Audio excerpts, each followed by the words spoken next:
നമ്മളിത് ഇന്ന് ഏറ്റവും കൂടുതൽ 16 Pro Max വിറ്റ ഒരു വ്യക്തി. എത്ര പീസ് വിറ്റിട്ടാണ് നീ? ഏകദേശം ഒരു 10-15 പീസ് വിറ്റിട്ടുണ്ടാവും. എങ്ങനെ ഒരു പീസിന് വില എത്ര? ലാഭമൊന്നുമില്ല.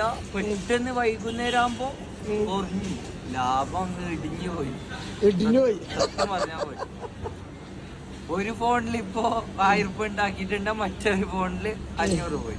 ആ ഒരു രീതിയായി പോയി നമ്മളെ മാർക്കറ്റ്. അപ്പൊ ഈ മൊത്തത്തിൽ ഈ പ്രാവശ്യത്തെ ഫുൾ ഫ്ലോപ്പ്. ആവശ്യത്തേത് മൊത്തത്തില് പ്രോഫിറ്റ് എന്ന് പറഞ്ഞിട്ട് ഒന്നുമില്ല. ഇതിലെ വന്നത് അതിലേക്ക്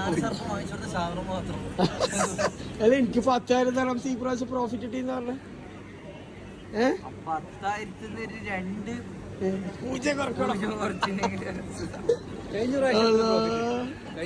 കഴിഞ്ഞ പ്രാവശ്യം 15 Pro പ്രാവശ്യം മോശമല്ല, അത്യാവശ്യം ഉണ്ടാക്കി. അപ്പൊ കേട്ടില്ല, ഇതാ ഈ പ്രാവശ്യത്തെ 16 Proന്റെ ഇതാണ് അവസ്ഥ കേട്ടാ. ഇതാ എല്ലാവരും കേട്ടില്ല ഷെർഫ് അല്ലേ? ഓക്കെ, കാണാം, അടുത്ത കൊല്ലം കാണാം കേട്ടോ 17 ഇറങ്ങുമ്പോ.